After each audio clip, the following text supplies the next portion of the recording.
Okay, so it's the day before Easter and I have a lot to get in order today. I have a lot of food I want to prep. I want to set up my dinner table for our dinner tomorrow with our family. And I thought it would be fun to bring you along my day to show you how I go about prepping our Easter dinner and what I do to kind of help so tomorrow is not so crazy and hectic. So usually for all of my holidays and events that we have at our house here, I prep as much as I can the day before or even 2 days before if I can make it work, if I have room in my fridge for everything. So that way the day of I can enjoy it with my family. I have my morning with my girls tomorrow and then I have family coming over in the afternoon and I don't want to be stuck in the kitchen the whole day cooking and prepping and doing all of the things. So today I have a lot to get in order, so I'm going to go over my menu with you. I have my recipe cards here. So tomorrow our dinner menu will be Braciole meatball sauce, ravioli. That's actually the dinner I grew up eating from my mom. My grandpa made it, my great grandmother made it. My mom's side of the family is Italian, so these are great recipes. I think you're gonna really enjoy them. My mother-in-law is bringing her green bean casserole. I'll be making my mother-in-law's strawberry jello salad, which I made a few weeks ago in a video for 4 amazing Easter side dishes. I'll link that above if you wanna see that. And then my sister's bringing an Italian green salad, and then my other sister, she's gonna be bringing the ravioli. I just do bag ravioli for this dinner, it's easy. And then my sister is also bringing rolls. So that's for dinner, and then I also am gonna be doing a bunch of appetizers. So I'm gonna be, of course, making deviled eggs. I'm gonna be making a charcuterie board. I'm gonna be doing a carrot cheese ball in the center of it. It's really cute, so can't wait to share that. I'm gonna be doing bruschetta and bread, some ranch crackers, and a salmon cream cheese kind of charcuterie board as well. I don't know how I'm gonna set it up, but it's gonna be salmon, cucumbers, capers, cream cheese, crackers, all of that. So, and then for dessert, I have my mother-in-law bringing her rainbow sherbet cake, and then I'll probably be putting out some of my Easter cookies I made a few weeks back, and I froze those, so those will be good to put out. So I'm gonna get started on my sauce right now. That needs to cook on low and simmer all day long, so I wanna get started on that first. And then I'm gonna go and about making the rest of the items that I can make today. So braciole, meatballs, part of the jello salad, and then some of my appetizers. And then I'm gonna share how I set up my dinner table. So I really hope you enjoyed the video. These recipes are great for any holiday, for any type of gathering or event. They're delicious, even on some family dinner nights. If you wanna go all out and make some braciole, it's a delicious recipe, so I can't wait to share it with you. So with all that said, let's go get started.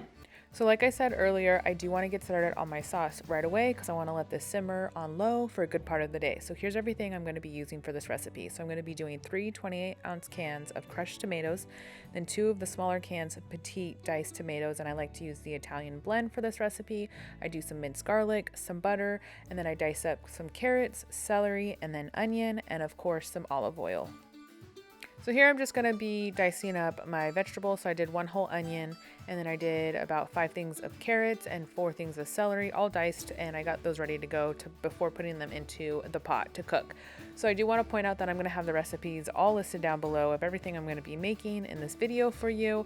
And I do also want to point out, because I forgot to share it in my lineup of ingredients, I do put in sugar, but that's kind of optional. It just depends if you feel like you're going to need it when cooking this sauce. If you don't want it too acidic, then sugar is a good thing to help balance that out. And I also add in some red wine. That's also optional. You could just do water instead if you don't want to do that.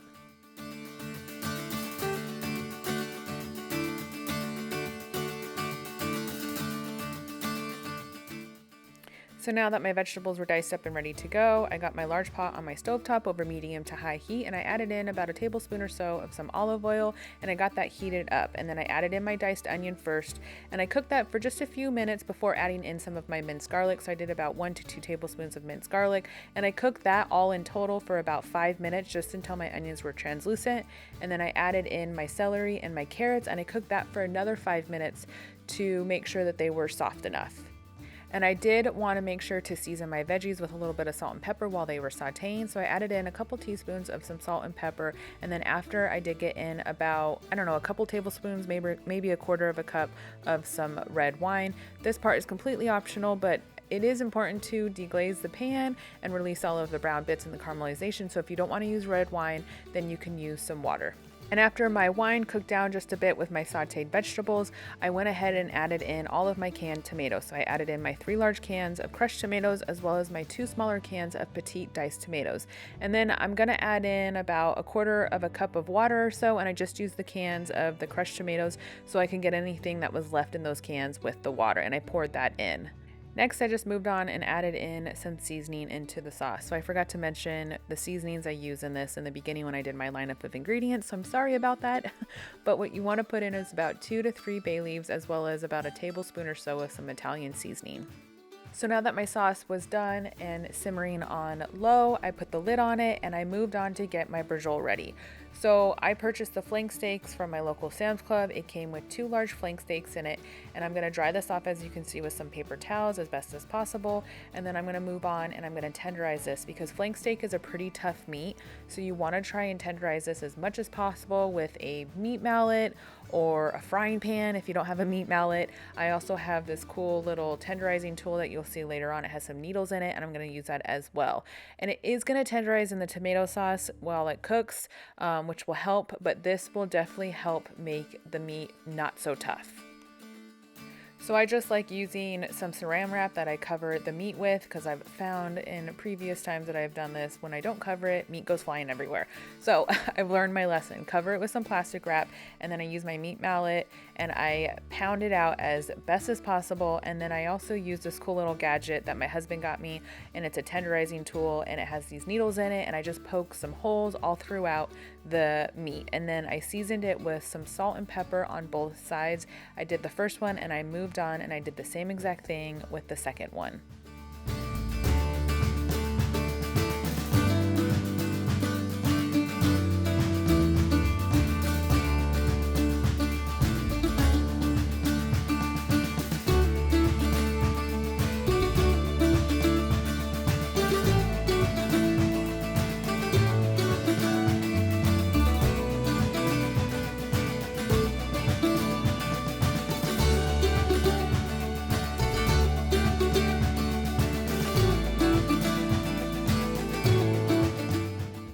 Next, I moved on to get the stuffing mixture ready that I'm going to be putting into the flank steaks. So I started off with some flat leaf parsley, and I'm going to dice up about 2 to 3 tablespoons of this.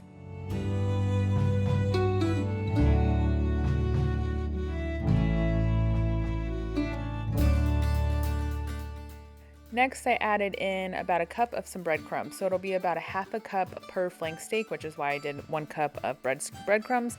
And then I went ahead and I got some of my cheese ready. So this recipe calls for grated pecorino romano cheese. I couldn't find grated, so at my local Trader Joe's, I did find some of these larger shreddings of the cheese that I just diced up really well. And then I got an Italian style blend from my local Walmart of some shredded cheese as well, because you also need to add in some provolone, and mozzarella is really good. So I added in about 1/3 cup of the Italian blend of that as well. And then I added in my couple tablespoons of flat leaf parsley, and then I added in a tablespoon or so of some Italian seasoning. I also added in about 2 tablespoons of minced garlic, a little bit of salt and pepper, and then I drizzled in my olive oil. So you kind of just have to eyeball this. I do anywhere from maybe 3, possibly 4 tablespoons. It all just depends how much of this mixture you have that you're going to be stuffing into your flank steaks.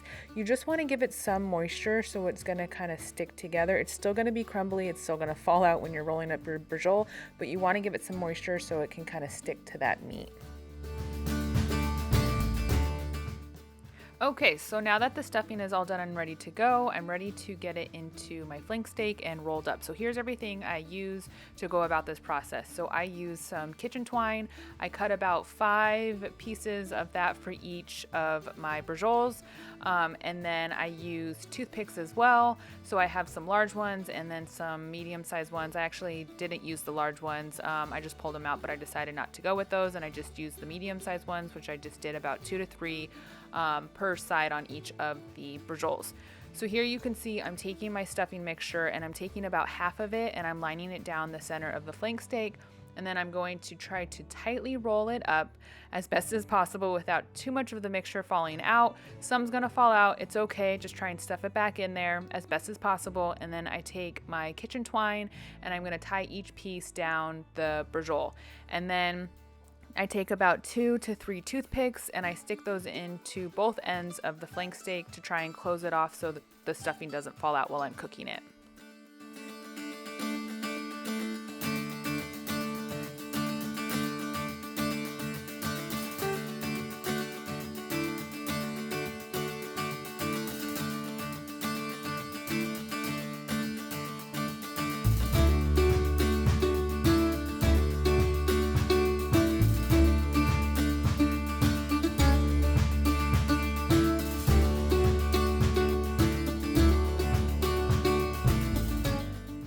So here you can see actually my husband comes in and helps me pull out some toothpicks because I wasn't prepared with that. I cut up the kitchen twine, did everything I was supposed to do and get that in order before I touched the meat, but I forgot to pull out toothpicks. So just a little side note, pull everything out, the toothpicks, cut up the kitchen twine before you go ahead and touch that meat and roll it up. Because once it's rolled up, you're not gonna wanna let go of it. So learn from my mistake.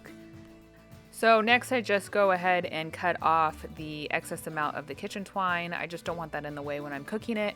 So I get those all cut off and there you have it. It's all done. I moved on and I did the same thing with the second one. And then once that was done, I moved on to get these browned into my skillet. So I added in a tablespoon or so of some olive oil, got that heated up, and then I cooked the first braciole, and then once that was done, I moved on and I cooked the second one. So I'm actually not really cooking it, I'm just browning these. So you're not wanting to cook these all the way through, you're just wanting to get a good char on them. And then when that's all done, then I'm going to be adding these into a pot with sauce, and they're gonna finish off in the oven.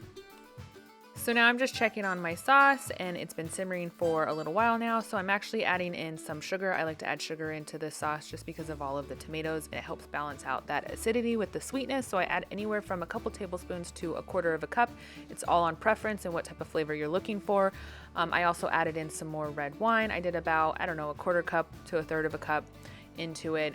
If, like I said earlier, if you don't want to use red wine, don't worry about it, just add in more water. So with the water, I add anywhere from a quarter cup to actually 1 cup of water, and it's all on how thick I want it or how thin I want it. So as this cooks, it does thicken up, and so I liked my sauce to be a little bit more runny, so I will add in more water to help balance that out.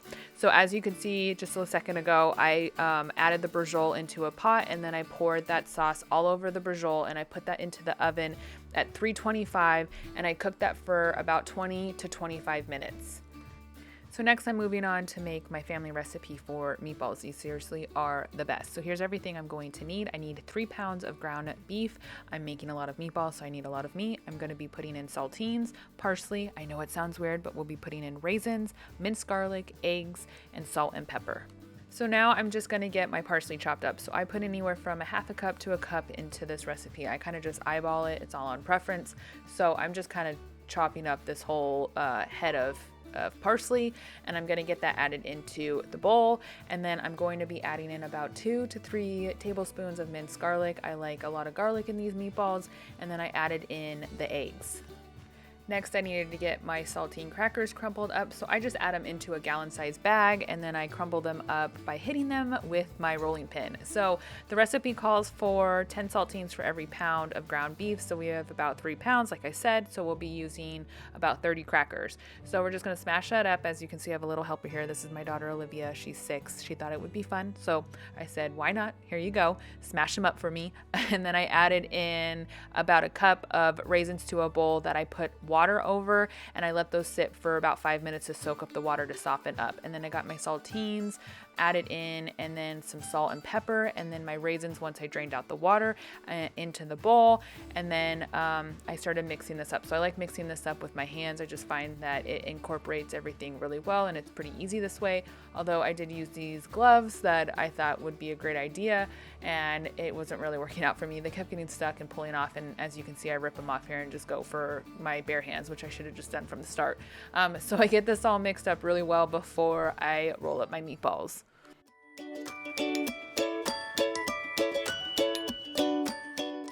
So now that I got everything incorporated really well, I was ready to roll my meatballs. So I just got a cookie sheet lined with some parchment paper and I went away with rolling. So I kind of just eyeball it. I roll these to, a good size meatball. I like larger ones. You could do smaller ones. You'll definitely get a lot more if you're doing quite a bit of ground beef. So I just get everything done before I get these cooking. So here I'm just showing you I pulled out the Braciole, it finished off cooking, so I'm going to let that cool completely before I move it into the fridge. So now I'm moving on to cook my meatballs. So I'm going to brown them in the pan here and then finish them off tomorrow in my sauce. So I just get a large size skillet over medium to high heat. I added in a good amount of olive oil, just a couple tablespoons, and then I put in my meatballs. I make sure that they're not touching those though, because they will stick together and start to break as they're cooking. So I cook them on one side until they're completely brown, and then I flip them and do the same until I move them into my casserole dish. And I'm just going to do the same thing with the rest of the meatballs.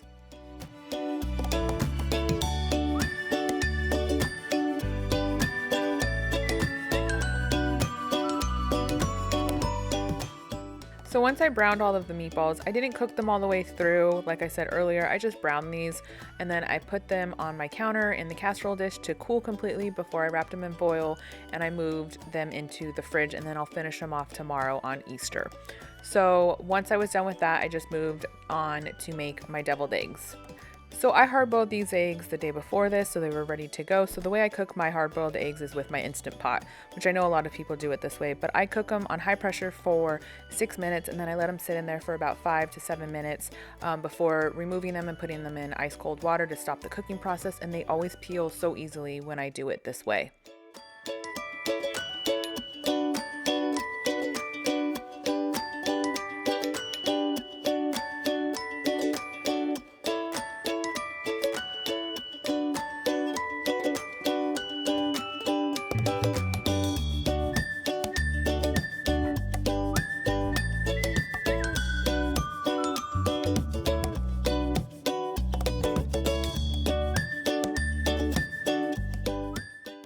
So I kind of just wing it when I make my deviled eggs. I use pretty much the similar ingredients every time I make it. I just kind of eyeball it though. So here's everything I put into my deviled eggs. So it's probably about a half a cup of mayonnaise, a few drops of Dijon mustard, I'd say maybe a tablespoon, and then about a tablespoon or so, maybe half a tablespoon of vinegar, and then some of the blend seasoning from Kinder's, which is just salt, pepper, and garlic.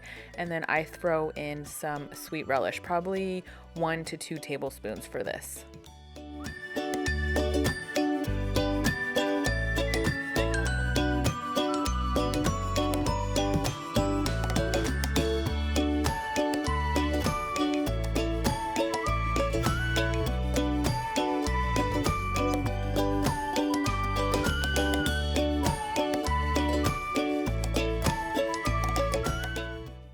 So I just put all of the eggs onto a small cookie sheet that I covered with foil, because this is what I'm going to be wrapping up and putting into my fridge so they're ready to go for tomorrow. So I just fill them all, and then I did a light sprinkle of some smoked paprika on top. Now I'm moving on to make this adorable cheeseball carrot. I came up with an idea. I thought it would be fun to make this the center point of my charcuterie board. So I just used 2 blocks of cream cheese that I had set out to soften up, and then I did some green onion. I probably did about a quarter to a third cup of green onion, and then I did about a quarter cup of mayonnaise that I threw in, and then I also did some Worcestershire sauce. I did probably about a tablespoon or so, and then about a half a tablespoon of Dijon mustard and a little pinch of some vinegar, just like a teaspoon, probably a hint of vinegar. And then I just did some seasoning. I did some salt and pepper in there as well. Oh, and then also for seasoning, I did garlic powder. So just about a teaspoon of garlic powder and then some salt and pepper. So now I'm just moving on to shred my cheese. So I got a block of sharp cheddar cheese, and then I just shred up probably about a cup or 2, but I cut it in half. So I put about half of that into the cheese mixture, and then I saved the other half that I'm going to be putting on top here in a second. So now I'm just trying to form this cheese ball carrot as best as possible. So I just took some plastic wrap that I put the cheese on, and this is what I'm going to use to wrap it up with. So I'm just forming the carrot, and then I took the rest of the shredded cheese and I put that all over the cheese ball carrot. And then this is going to get wrapped up and moved into the fridge and sit overnight until tomorrow. So I also have some parsley that I had saved from the Braciole and meatballs and stuff that I'm going to use to put at the top of the carrot so it looks like a true carrot.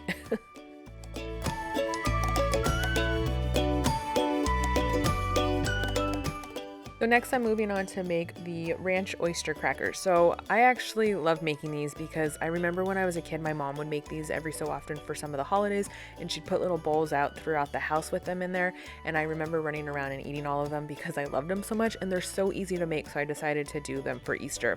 So I just took a 1/4 cup of oil, vegetable oil, and I mixed it with 1 package of ranch mix. And then I added in a little bit of dill weed, about a 1/2 teaspoon of that, and then some garlic powder, and then the bag of oyster crackers. And then I just cooked them at 250 degrees for about 15 minutes. I let them cool completely and then moved them into a Ziploc bag so they were ready to go for tomorrow. So here I'm just showing you everything I made today. All of this will be going into the fridge until Easter. So we have the deviled eggs, the braciole, the meatballs, the sauce, the jello salad, my carrot cheese ball. I sliced up some bread to go with the bruschetta and the charcuterie board. And now I'm moving on to make my floral arrangements. So I love getting my flowers at Trader Joe's. They have beautiful flowers for the best prices. They're so inexpensive. I like to get a bouquet with some bright colors, and then I also get some of their greenery that I add into the bouquet of flowers as well in my vase.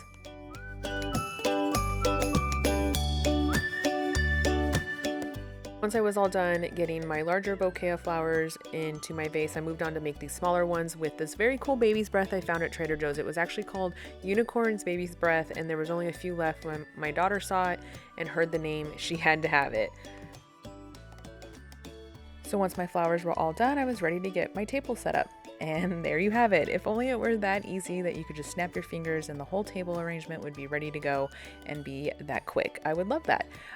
But here's the table. It took me a little bit to get this done. I like to go all out with my holiday tables. It's just something I enjoy. So I got a lot of this decor from Walmart, and then my flowers. I used some greenery as well down the center of the table from Trader Joe's.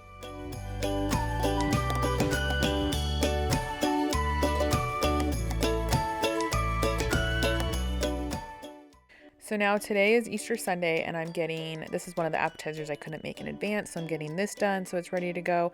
So I guess it's kind of like a charcuterie platter in a way. I'm not really sure what to call it, but it's just cream cheese, some mini cucumbers, and then I put out some capers, and then I did this smoked salmon that I got from Trader Joe's, and then some crackers. And it all goes together really well. It's a great combination, and everybody seemed to really enjoy this appetizer.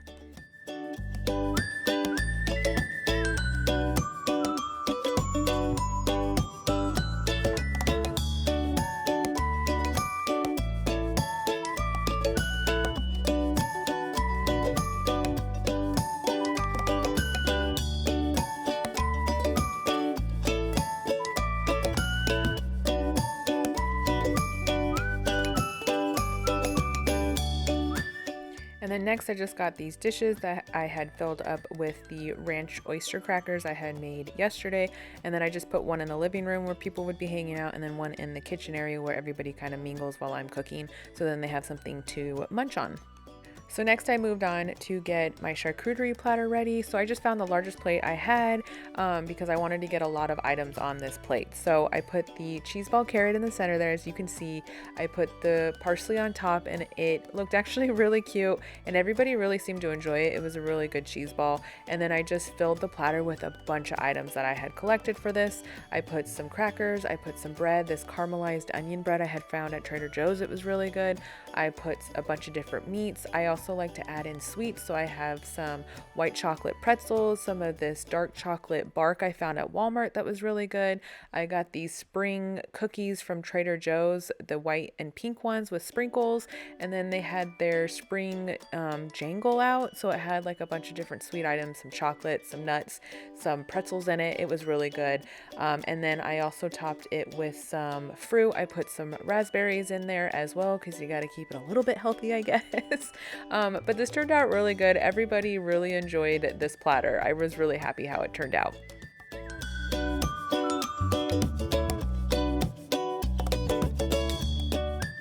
So next I just moved on to get my bruschetta ready. I was actually going to make some homemade bruschetta, but I ended up finding this one at Trader Joe's, which I love. I just thought they discontinued it, so I didn't know if I was going to be able to get it. So I did, and so it made it super easy. I just sliced up some bread to go on the platter with that for an appetizer, and then I dished up my deviled eggs onto this cute Easter plate I got from my mother-in-law years ago. And so here's everything I put out on our bar in our living room for everybody to munch on. So you got the charcuterie board, the bruschetta and bread, the deviled eggs, and then my salmon platter, and then some of the ranch oyster crackers. So for dinner, I like to pull everything out of the fridge that I had made the day before about an hour or two to sit them on the counter to come down to room temperature so they're not so cold and take too long to cook in the oven. So I set my oven to 350 degrees, and when that was ready to go, I got everything in and they cooked for about 45 minutes to an hour. So the braciole was there all done.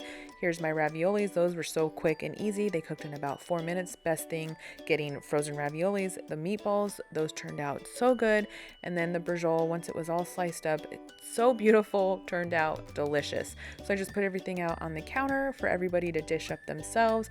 Everybody enjoyed this meal. They were raving about it. People went back for seconds. It turned out so good. Alright guys, that's it for this video. Thank you so much for watching. I really hope you enjoyed it. And if you're new here, I would love to have you, so make sure to subscribe down below. I'll see you guys in my next one. Bye!